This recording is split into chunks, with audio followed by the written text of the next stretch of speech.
Over 1,000 years of saving the universe, Drax. You know what I've learned? The universe doesn't care.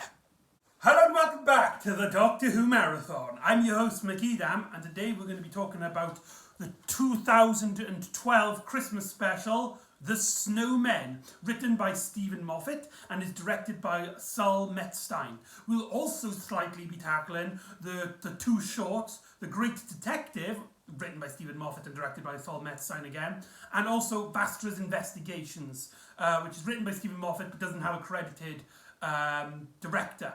Now, this is, as I stated, this is a unique aspect of the Christmas specials, as it was the only one, as far as we are concerned of in this moment in the timeline. Whether future Doctor Who stories later on have happened, we don't know.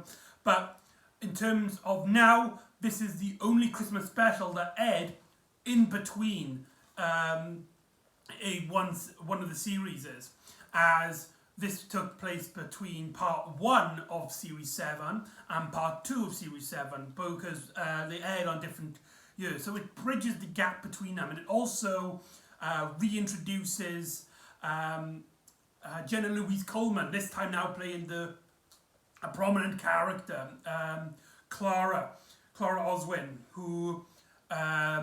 who's this Victorian governess, but she's also a bartender by other times, and she basically lives this split life, and it's really really quite interesting. So it introduces that. It also sees Richard E. Grant playing the main villain, as well as Ian McKellen, famous British actor, most noticeably from Lord of the Rings and the X-Men films. He makes an appearance in this. Well, his voice is in this story, and not to get into spoilers, but he does play a pretty big character within the franchise of Doctor Who. But before that, let's get into one of the big drastic changes in this story, because this basically segmented into a newer era of the show. Gone was the more brighter, colourful tones of the previous Matt Smith era, and now is basically introduced to the show as a much more sci-fi feel, much more hard sci-fi. The Doctor wears much more darker colours this time, though he doesn't.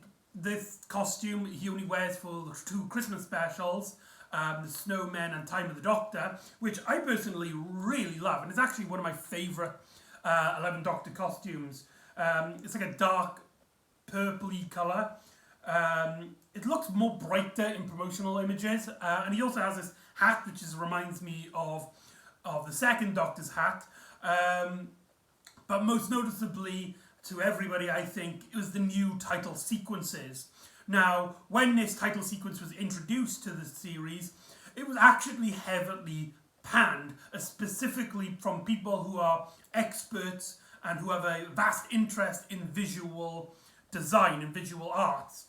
And though I do kind of have a background in that, I did creative media studies. One part of that was doing like After Effects, Photoshop, Illustrator, with editing software. We worked with that visual style, and I've made some of my own visual cartoons like that.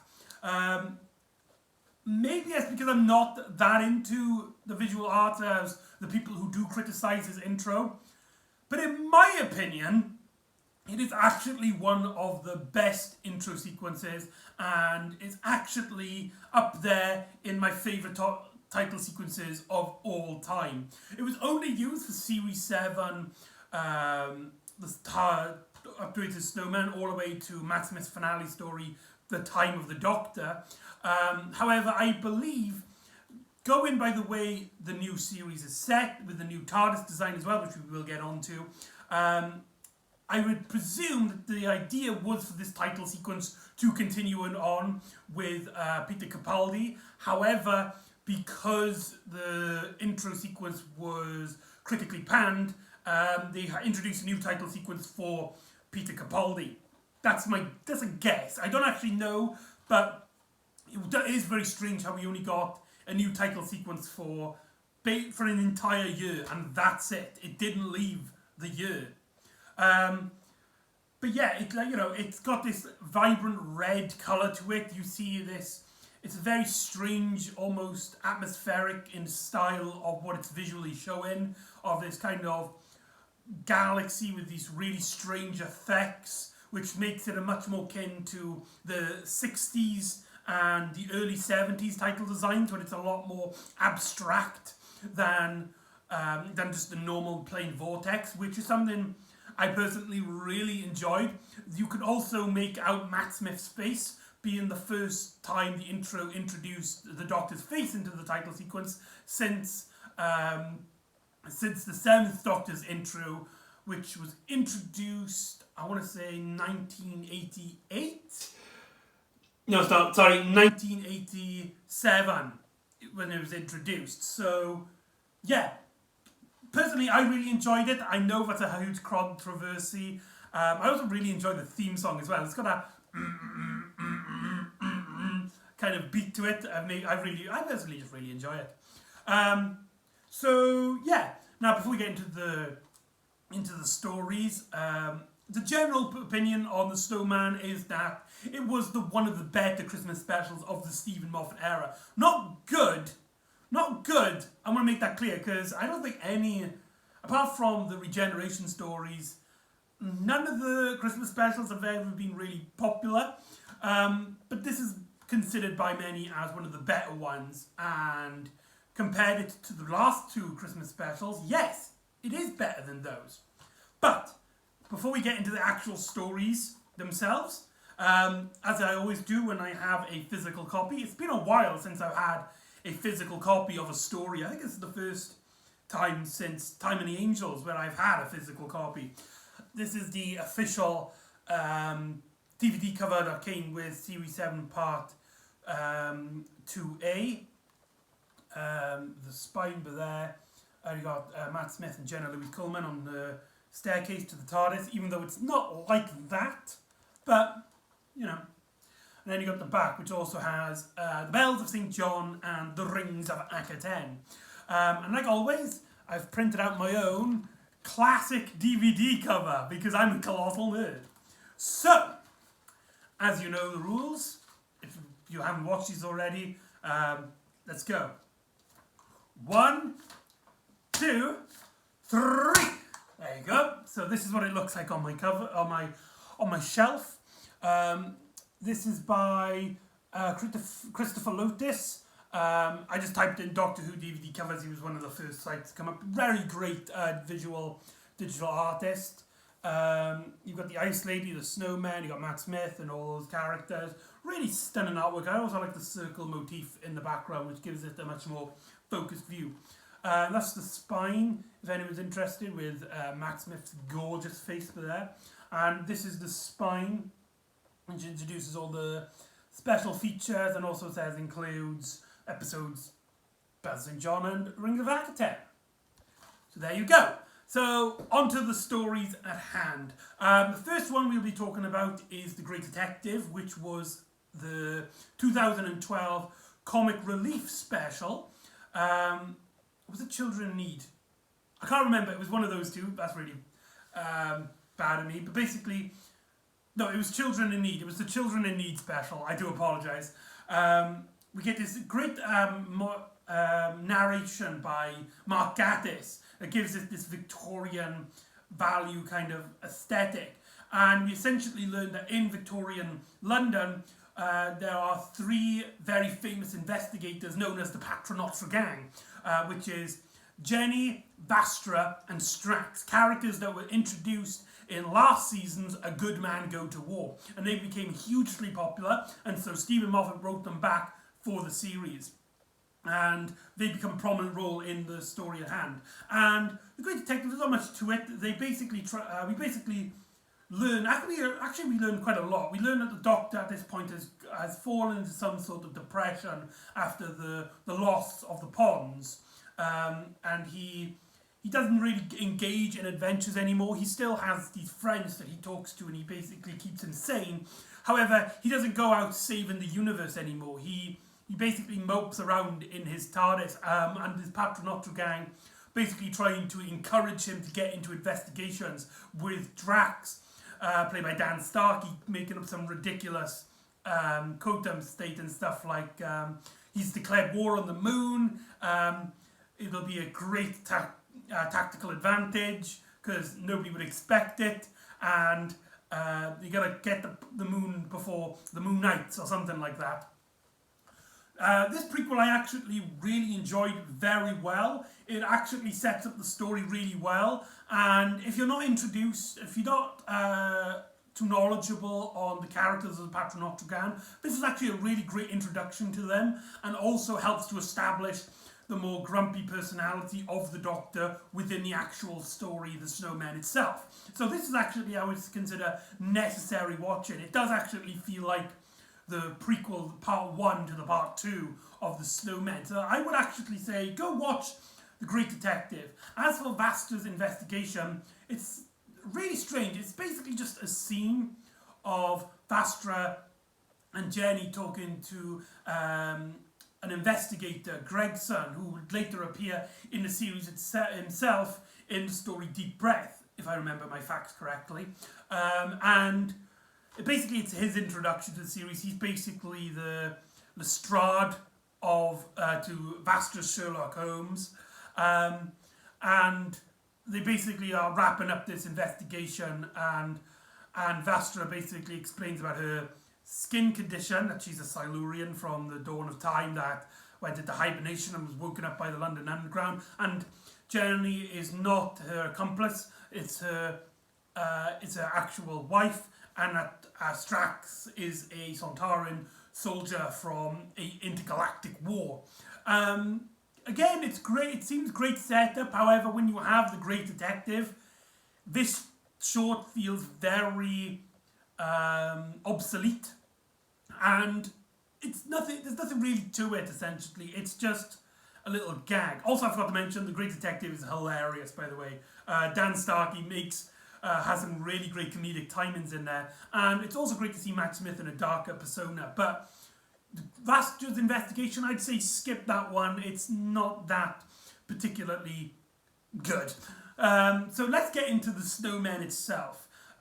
Essentially, we learn that there is this new form of snow that has been falling. There seems to be no clouds that have made the snow appear, and all around London there seems to be the snow seems to remember things. In fact, one of the first things we see is a boy playing with this snow set 50 years prior, and he's talking to his snowman. He doesn't want to play with the other kids because they're silly, but yet he talks to his snowman, and the snowman repeats what he says as if it's come to life, and the voice is Ian McKellen. Ian McKellen plays the Snowman in Doctor Who. What? Then we learn that this child will grow up to be Richard E. Grant's character, Solomon Walters, I believe his name is, and essentially he's this billionaire who has this organisation that collects snow from around the world or something. I'm not quite sure what actually is going on. From the people outside's point of view, they just started collecting snow when there's snowing and brings it to Solomon. And what? Let's talk about the main villain, because we get introduced to him quite early on into the story. Richard E. Grant is an actor that's one of Britain's biggest icons, appearing in many big films and many cult classic films, most noticeably Willis and I. But he has had a great history with Doctor Who. He has previously played an alternative 10th Doctor in the 1999 comic relief special, The Curse of Fatal Death. He then played a semi-official Doctor, a 9th Doctor, in the animated 2003 series The Scream of the Shulker, and that was actually meant to be an official continuation until the BBC basically screwed over the production company that made those animations by announcing, as they were producing it, the official live-action Doctor Who return with Christopher Eccleston.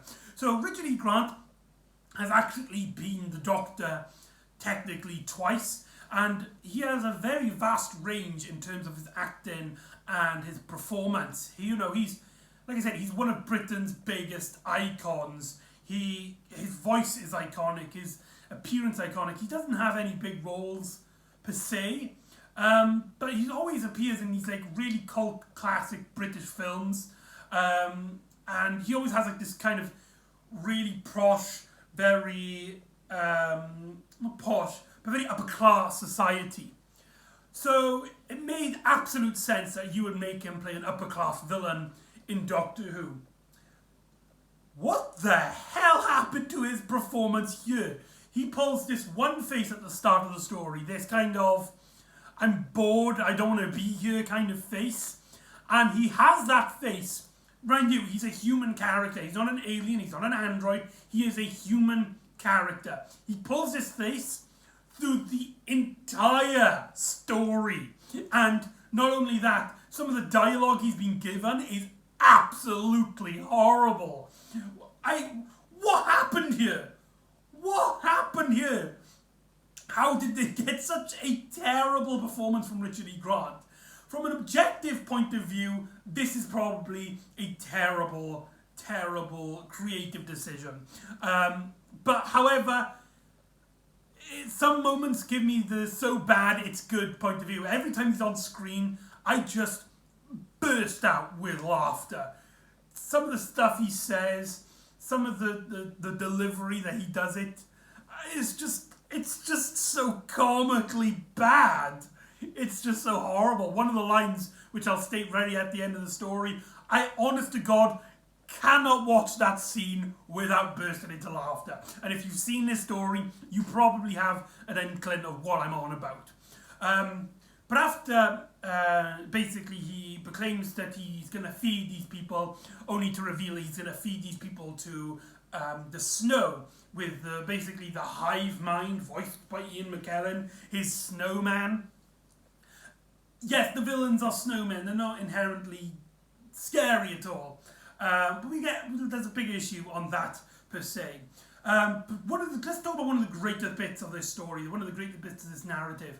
Jenna Louise Coleman as Victorian Clara is awesome. And when she appeared on screen, when she's basically, she's this barmaid, and she has this kind of not northern accent, but she has this kind of lower class accent, and I love as well the Doctor's interaction with her. The first thing he does when we see them, the Doctor is almost like an extra. He just walks past her as she notices that a snowman has just formed suddenly out of nowhere, and it's the fact that she's questioning everything, that she seems so eager to find something out, that kind of leads the Doctor back into his life.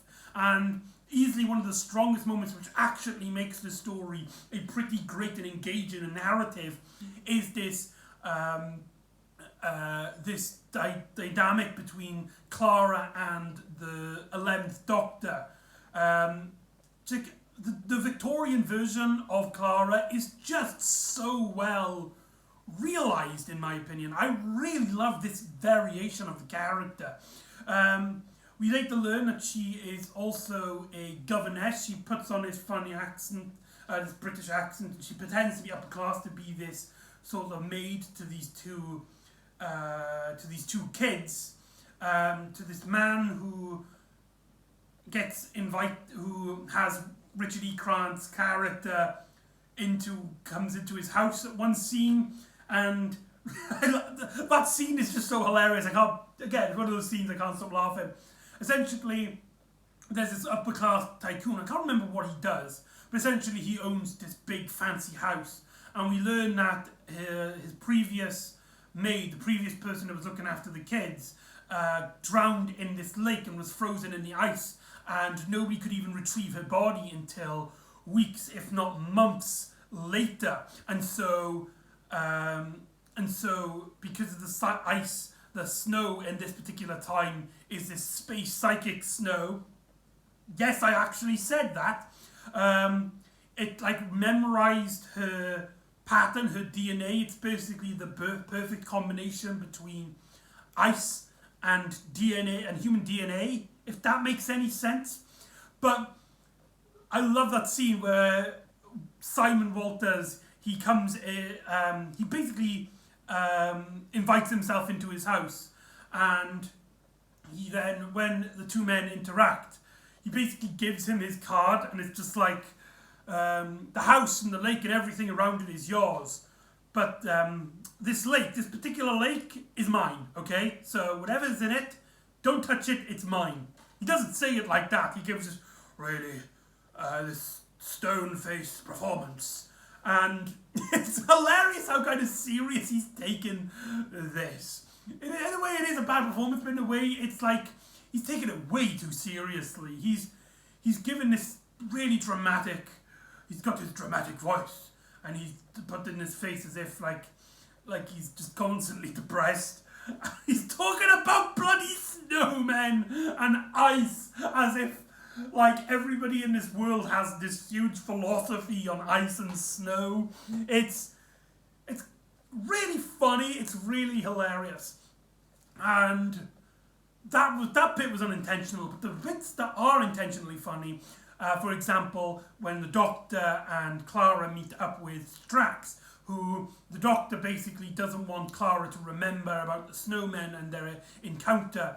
The Doctor basically gets Strax to integrate a memory worm to erase Clara's memory, because the Doctor doesn't want anything to do with this. He just wants to get on by, he just wants to live his own life. He doesn't care about the universe anymore.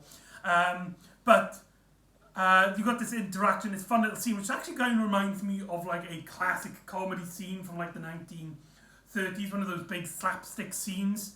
And Matt Smith's humorous delivery. Let's talk about Matt Smith's acting in this story.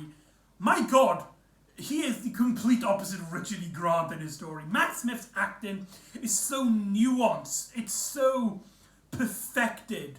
I love at the start of the story, basically, this story, he has a sort of Emily Scrooge kind of story arc where he becomes a grumpy, bittered character, and throughout the story he slowly gets more and more like his older self. But the way Matt Smith portrays it is so well realised.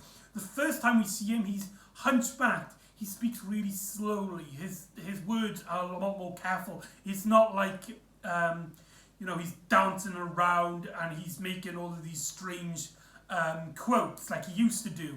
No, he's a lot more grounded. He's a lot more focused in the problem, but he's also as well, trying to distance himself from that. But slowly throughout the story, he speaks a little bit quicker. He starts standing up a bit more, and when the scenes imply for him to do it, he does get to. He does become the much more action adventurous Doctor until we get to the halfway point where basically the Doctor returns and you have I Am the Doctor, which I gotta state, I Am the Doctor in the story is very well utilised. It doesn't appear at all in the first half of the story until the Doctor basically is like, right, I know what I need to do. I am the Doctor. This is me getting excited again. The music starts bursting, and that is just brilliant. It's just absolutely brilliant. But that doesn't mean this story is perfect by any stretch of the word. There's a bit of a gap in the story where Clara goes in to investigate the Doctor, because the Doctor basically is like, forget about me, leave me alone.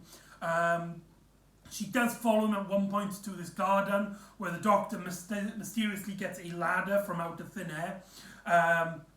And she follows him, and she's thinking about the snowmen, and she thinks about how this girl that she looks after, she's basically terrified of her old governess, who she has nightmares on the governess coming back to life to haunt her and to eat her up on Christmas. And so Clara goes to investigate the Doctor, and then she meets up with Vastra and Jenny, and we get probably one of the worst written scenes of the Stephen Moffat era. The one-word scene. Wow, this scene is horrible. It's so fundamentally stupid, and it doesn't make a lick of sense. Okay, so let me explain what happens. Basically, Vastra is this lizard creature. She basically acts as the Doctor's best friend at this point. She kind of sees herself as an equal to the Doctor. She is very like intellectually higher up, with Jenny in this scene basically leading Clara to Vastra, as she's like the Sherlock Holmes in this story at the moment.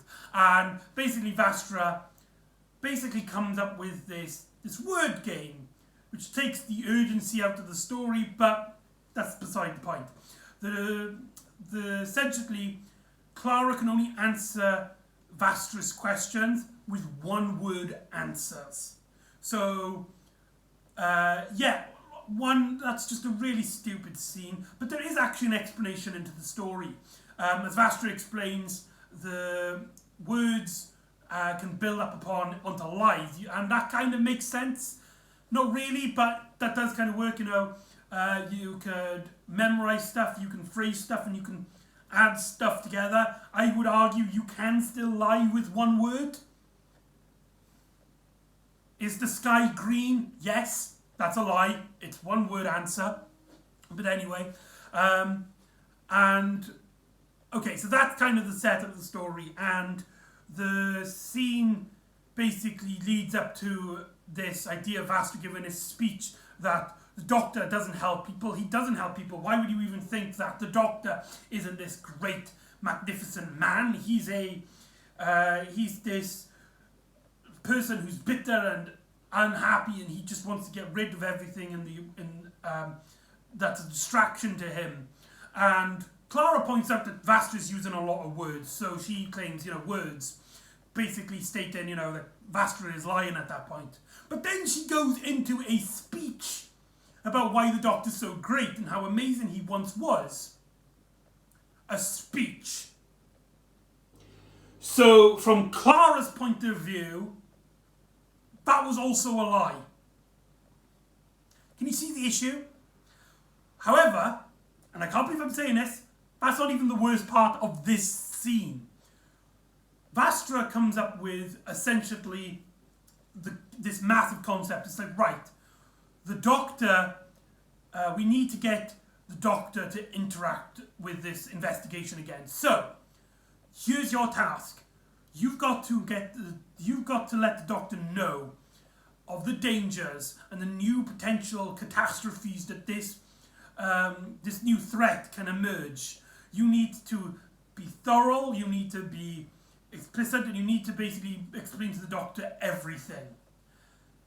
However, you can only do it in one word, and I'll use this message to the Doctor. How the hell does she get the word pond from that? The story is implying, it's a coincidence that, the Doctor, because it's one of the big heartbroken things is the ponds. The ponds have left him, so they can live their life out in the 1940s, 1930s. And the Doctor, that's kind of like this, oh my God, it's destiny putting back. But let's think of it from Clara's point of view. Why the hell did she say pond?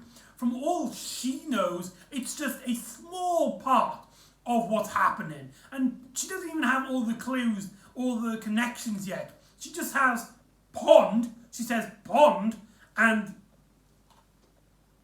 that's what gets the Doctor back into the adventure. It's actually kind of comical. There's a lot of stuff in this story which is so bad, it's comical, and it's actually kind of hilarious. But there's also some really great moments. Essentially, the Ice Woman comes out and attacks the Doctor, Clara and the two kids. And the Doctor gets investigated with them, and he basically makes a safe hold by this Ice Lady, which is the old governess in now ice form, is chasing after them. There's this force field, and the Doctor wants to go in to investigate, and he basically takes Clara along with him, though pretends not to.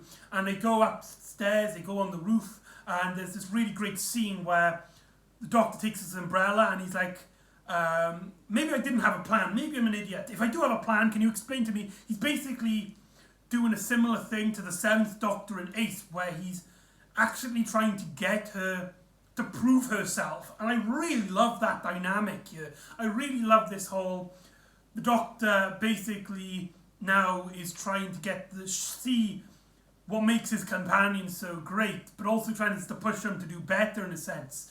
It is kind of a bit dull how Clara does kind of know everything. But I love this scene particularly. It does actually really work. And essentially, she learns that the ladder that can mysteriously appear out of thin air is up above them. So they climb upstairs and they see the TARDIS hanging on the clouds. Now let's talk about Saul Metzstein for a moment. He is a fantastic director, and he has shown that visually he knows what he's talking about in stories such as Dinosaurs on a Spaceship and A Town Called Mercy. Some of those stories are some of the best looking stories in the series of Doctor Who as a whole. And this one scene, in my opinion, is the most gorgeous, most very well realised scene in all of Doctor Who history. If I had to pin up, highlight one of my favourite shots in Doctor Who, this would be number one. It's that good, where our characters are talking and they see in the TARDIS outside of the point of view, and the Doctor's like, that's no ordinary boxes, you are some ordinary governess. And she's just like, oh yeah, spoken like a man. Look how you trying to look all high and mighty. And the Doctor opens the doors and the camera goes into the TARDIS, and we see then the bigger on the inside environment. That is so cool. Every time I see it, I get goosebumps. It's so cool. But not only that, it introduces us to the new TARDIS design. Prior to the episode airing, there was teasers. There was this promotional image that came in bits, teasing a new TARDIS design with a much more metallic look. Now, I think to explain why I really enjoy this TARDIS design so much, I think I need to go back and basically explain to you a little bit about my opinions on previous TARDIS designs. Going from the revived era with the 2005 design with the orange coral design. Was a design which I didn't like to begin with. However, over time I did get used to it. The collected nature really didn't work for me for the majority of the parts. I do kind of like how the console looks like it's been made up of bits that the Doctor has gone throughout his journeys. However, some of it, like the veins on the TARDIS wall, might just seem really strange and seemed to push this idea that the TARDIS is a living creature, which really is just, I don't know. Personally, I just didn't click with me, but I do understand that is a lot of people's first TARDIS design, and that's what they pitched as the TARDIS. Then we have the 2010 design, which had this really abstract, really circular arches feel to it, and it has this kind of strange, like orangey boat feeling to it, submarine feeling to it, I guess. I don't know how to explain it. I think it was a little bit better than the 2005 design. However, it still feels very strange. It felt very odd to a degree. And I was kind of thirsty for a much more classic design. A design which actually looked like a vehicle that can be used through space and time. Something that somebody can look at, and maybe not me, maybe not anybody human, but someone can look at that and understand what each bit does and means. Something a bit more science grounded. And so when we had this design, which is much more akin to the classic series design, my heart just dropped, and I loved every single bit with it. With the revived series Gallifrey writing on the circular bits as like a helicopter projectors. You have these arch wall. I love how you got these different levels to the TARDIS as well. You've got the main bit, which is like the middle, but you can also go underneath it, and as well you've got this little archway on the top angle, so you get some really great dynamic shots with the new TARDIS design. And it just looks like a machine. It looks like a vehicle, and it's just so goddamn beautiful.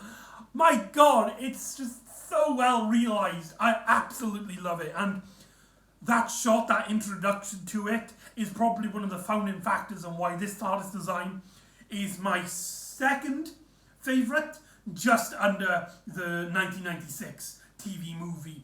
Sorry, classic TARDIS, but that darker lighting and the much more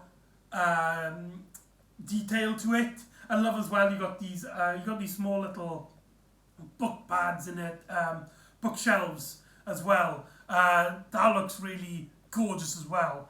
But yeah, the new TARDIS design is absolutely brilliant.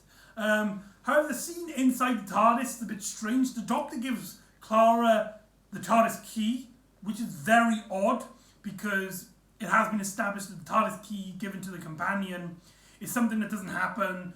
The Doctor basically has to gain their trust, or they've got to gain the Doctor's trust.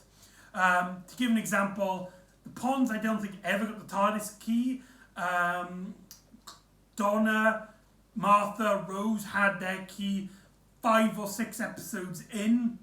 So yeah, it does seem really odd, and it's really only there to gain this emotional weight because the Ice Lady comes back, grabs Clara and chucks her off the Doctor's cloud. That makes sense in the story, and Clara falls to her death, and the Doctor his mind does try to push back to this much more darker persona he does at the start of the story. However, because Clara has shown him basically a newfound love of life, he basically goes out to try and take down the Snow and Walter Simons. And so the Doctor, he keeps the ice in a lunchbox, which is the London Underground design on it.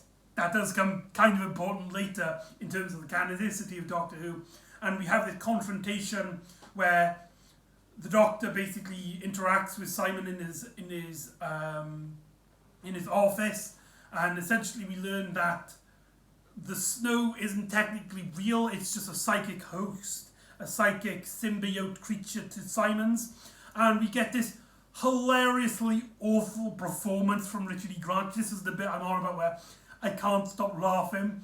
Because it does actually generally look like he realises during saying this how horrible the dialogue is. Where he says something like, the Doctor asks him, like, what is this creature? And Simonson is just like, he was my snowman. He was my imaginary snowman. I played with him as a child. He made me do things. And it's just...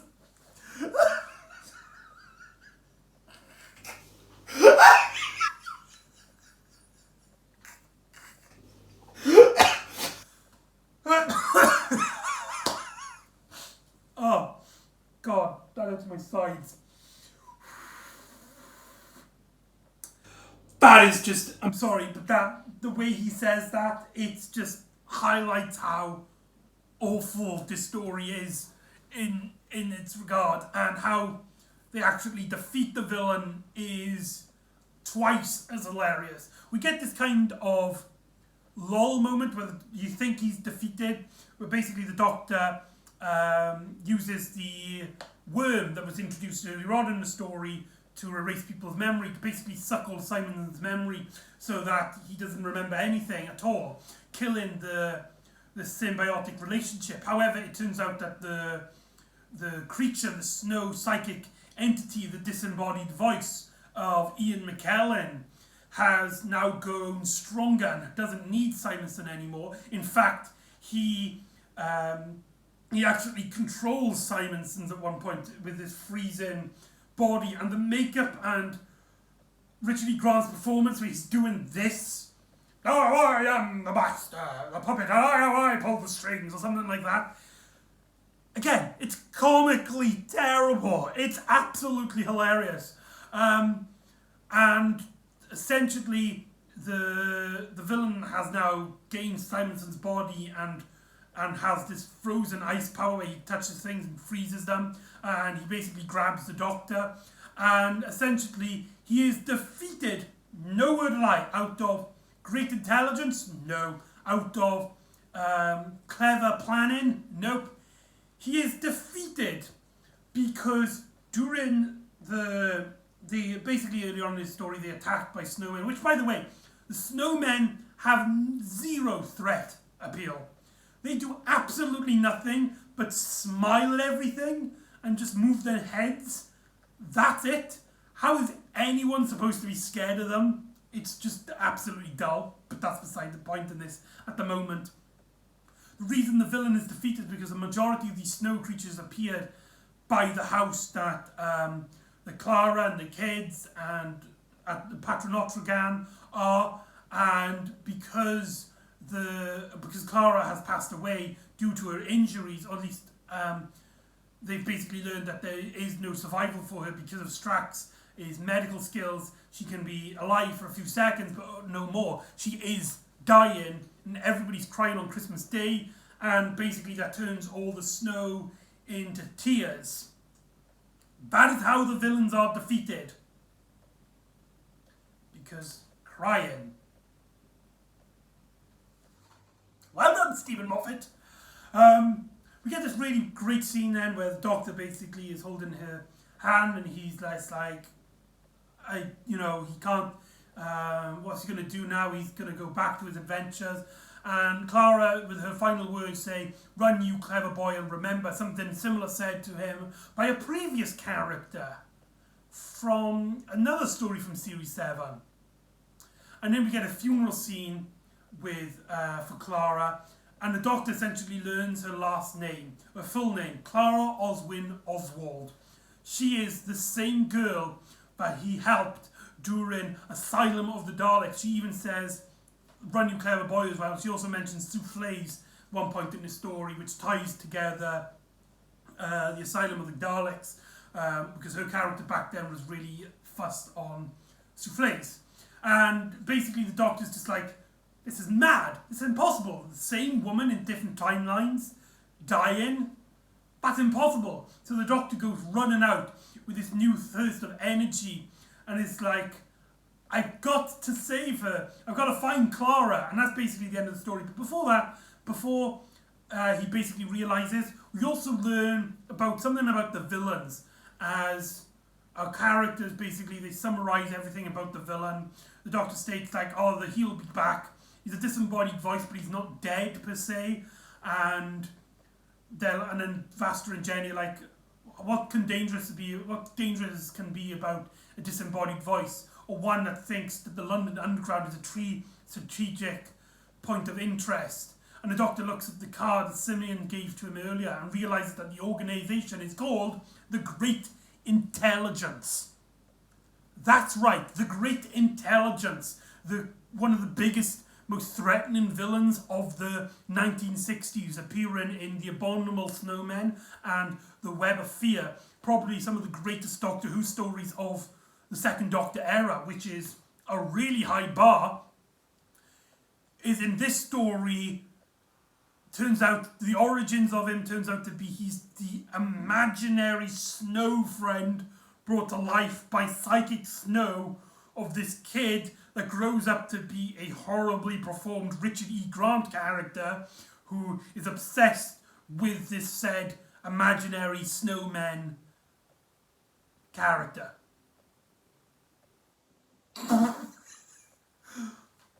What the hell? This isn't real, right? This can't be real. What happened to... What? Stephen Moffat, what the hell are you doing? If this came out during the Jodie Whittaker era, a lot of people would be up in arms, absolutely angry at the fact that they've butchered such a beloved villain. But Stephen Moffat gets away with it because it's Christmas, I suppose. And it's just... some parts of me really am angry and annoyed by this because it's such an iconic, one of the Doctor Who's biggest villains, and he will return as a bigger villain. And this is essentially an origin story for him. And it's so dumb. It is so terribly done. It's just everything that makes the Great Intelligence awesome is just thrown in the bin. It is also important to note that prior to the episode, there was leaked images of concept art of the Yeti, the Great Intelligence's henchman from the said 60 stories. However, they were never used, and I don't think they were ever confirmed, but the fact that the Great Intelligence was in the story does kind of imply that the Yeti were at one point in development, in the stage of the story, but instead they introduced the Snowmen. I do actually like the idea of the Great Intelligence using different monsters as henchmen, which would become a recurring theme in his next stories, where he would have these different henchmen, and each time they get more developed, more akin to him and his powers. But yeah, it's just really, really, really dumb, the Snowmen, and they do absolutely nothing. And I guess because it's the prequel, it's supposed to be like the worst, and then they will develop it to be the Yeti, then the Yeti Mark II, and then the Spoonheads, I suppose. And so, yeah, it's really dumb. Just really, really, really, really, really, really, really, really dumb. And so that is the Snowmen. And overall, I have some really mixed feelings about it. Stephen Moffat hasn't given the best scripts as of late, and this story does have a lot of issues with it. The villain is very terribly realised. There are some really, really dumb scenes, like the one-word scene, and characters just seem to be amazing and great just for the sake of it. However, there is also stuff in here that's really, really, really good, like the Doctor and Clara's interactions. The Doctor's development through him being the bitter man to becoming to his old self again. Clara being this very well realised character who's this bartender, lower class citizen by night, and by day she's this posh upper class governess that looks after these two posh kids. Just that stuff's really cool, and some of the visuals on this really, like the new TARDIS design and the new intro, really show some stuff that I'm just so passionate about with the series, and in a way it is a step in the right direction in terms of what I like about the series in terms of its visual style.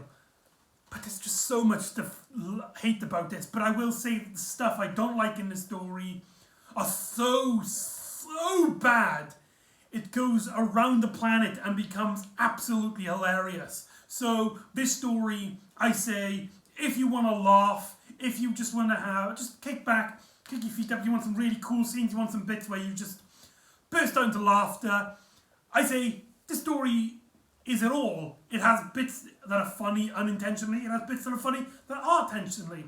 There's some really great dramatic moments, there's some really terrible dramatic moments.